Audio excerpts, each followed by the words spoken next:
Bismillahirrahmanirrahim. Assalamualaikum warahmatullahi wabarakatuh. Halo semuanya. Kembali lagi bersama saya Nurul Hadi Fauzi di channel Ngapakpedia. Oke, teman-teman. Jadi pada video kali ini kita akan membahas tentang jalur pendaftaran siswa baru untuk tahun ajaran 2023-2024 ya. Berarti nanti pertengahan tahun ini untuk sekolah SD, SMP, SMA, dan SMK. Sengaja dibahas di awal agar teman-teman itu bisa paham dan Bapak Ibu orang tua wali murid juga bisa tahu mana jalur yang akan kalian ambil untuk masuk ke sekolah negeri tentunya ya.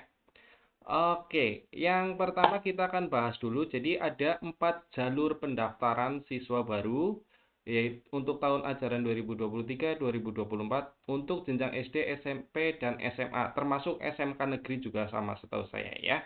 Nah, jalur mana yang akan Bapak Ibu pilih itu nanti bisa saya jelaskan satu persatu ya.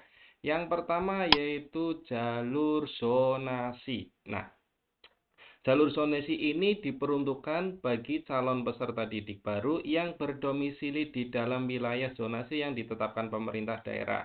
Jadi zonasi itu adalah pendaftaran yang paling dekat dengan sekolah. Jadi nanti prioritasnya adalah berdasarkan jarak sekolah ke rumah si anak. Jadi kalau rumahnya dekat banget ya kemungkinan akan masuk zonasi dan prioritasnya sangat tinggi karena nanti kualifikasinya adalah berdasarkan jarak terdekat ke sekolah. Itu nanti di ranking yang paling dekat yang diterima dan seterusnya sampai ke jarak yang terjauh ya. Komposisinya ya itu adalah 70% untuk SD. Jadi paling sedikit 70% dari daya tampung kelas satunya nanti. Ya, nanti saya jelaskan bagaimana perhitungannya ya. Untuk SMP dan SMA paling sedikit 50% ya. Berarti boleh sampai 60%, boleh sampai 70%. Kalau selama jalur lain tidak ada yang mendaftar begitu ya. Jadi setidaknya itu terpenuhi 70% untuk SD dan 50% untuk SMP dan SMA. Ini paling sedikit. Berarti boleh 60, boleh sampai 65% dan seterusnya sampai terpenuhi 100%. Begitu ya. Kemudian itu jalur zonasi yang pertama. Yang kedua adalah jalur afirmasi. Nah, jalur afirmasi ini diperuntukkan bagi calon peserta didik baru yang berasal dari keluarga ekonomi yang tidak mampu dan penyandang disabilitas. Tentunya jalur afirmasi ini harus disertai dengan bukti surat keterangan tidak mampu dari desa ya. Dan ini daya tampungnya adalah paling sedikit 15% dari daya tampung sekolah ya. Jadi namanya paling sedikit berarti boleh sampai 20%, boleh sampai 25% selama jalur zonasi sudah habis dipakai, gitu ya. Jadi misalnya ada yang mendaftar jalur zonasinya dibutuhkan 70 anak, yang mendaftar cuma 50 atau cuma 60, nah sisanya boleh dimasukkan ke jalur afirmasi, begitu prosedurnya ya. Nah, itu adalah jalur yang kedua, jalur afirmasi untuk yang merasa tidak mampu. Berarti boleh di luar zonasi ya tentunya ya. Tapi diprioritaskan tetap jalur zonasi dulu, begitu ya Bapak Ibu. Kemudian yang ketiga adalah jalur perpindahan tugas orang tua. Ini biasanya adalah untuk anak-anak dari orang-orang yang bekerja di dunia kesehatan dan dunia pendidikan yang misalnya pindah dari Purwokerto atau Banyumas ke Jakarta, ke Semarang karena orang tuanya pindah tugas sehingga boleh mendaftar di tempat orang tua itu bertugas. Kalau misalnya guru begitu ya.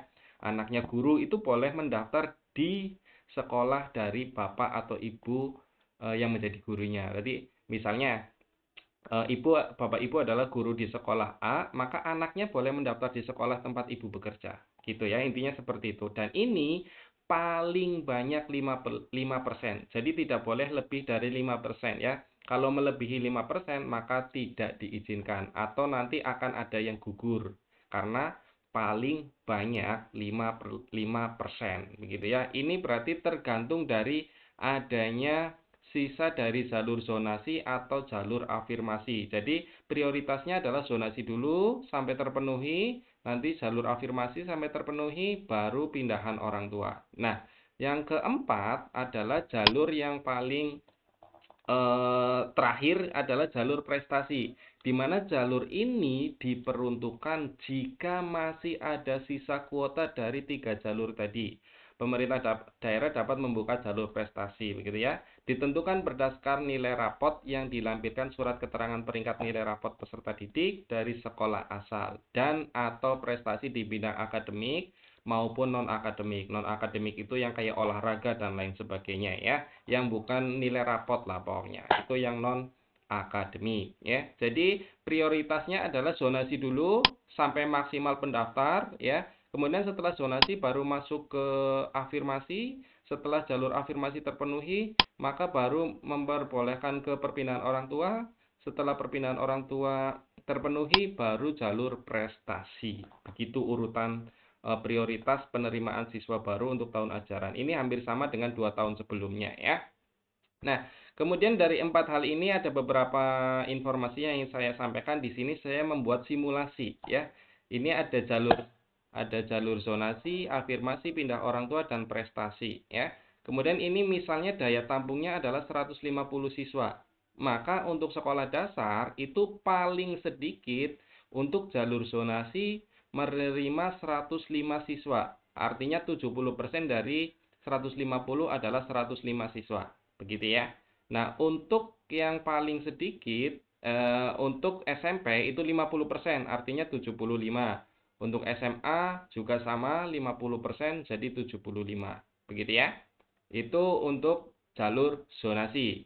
Berarti kalau jalur zonasi sampai 110 boleh? Boleh, karena ini kan paling sedikit. Sampai 150 pun boleh, kalau memang dari zonasinya terpenuhi ya. Sampai 150 kalau tidak ada afirmasi. Kalau ada yang mendaftar afirmasi, maka diprioritaskan dulu afirmasi sampai 15%, baru sisanya masuk ke zonasi. Perhitungannya seperti itu ya. Nah, untuk jalur afirmasi itu sama dari SD sampai SMA, SMK itu 15%, jadi 23 siswa. Paling sedikit, berarti boleh sampai 24, boleh sampai 25.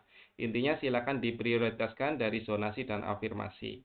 Nah, kemudian untuk pindah orang tua itu paling banyak 8 siswa dari SD, SMP, SMA dengan daya tampung dari 150 ya. Untuk jalur prestasi ya jelas sisa dari daya tampung dikurangi pendaftar dari 3 jalur di atas. Misalnya daya tampung 150, yang mendaftar zonasi ada 100, yang afirmasi ada 25, yang pindah orang tua ada 8. Berarti kan kurang lebih sudah 133. Maka sisanya 17 anak itu boleh melalui jalur prestasi ya.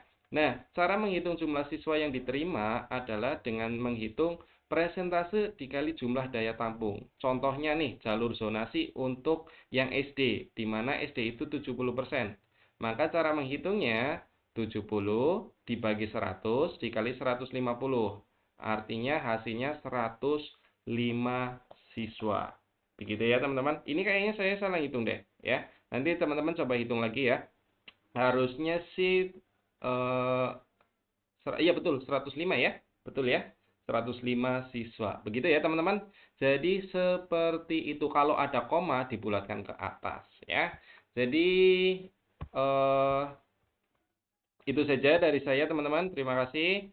Semoga video ini bermanfaat untuk kita semua. Bentar saya cek, takutnya recordnya enggak sampai selesai. Oh ya, selesai ya. Jadi seperti itu ya teman-teman. Terima kasih. Semoga video ini bermanfaat. Jangan lupa di like video ini, kemudian share ke teman-teman kalian, dan tentunya subscribe buat yang belum subscribe. Kalau ada yang mau ditanyakan, silakan tinggalkan pesan di kolom komentar. Kurang lebihnya mohon maaf. Saya akhiri. Salam satu nusa, salam satu bangsa, salam satu bahasa, salam satu data. Salam terakhir, salam Ngapakpedia. Wassalamualaikum warahmatullahi wabarakatuh. Terima kasih.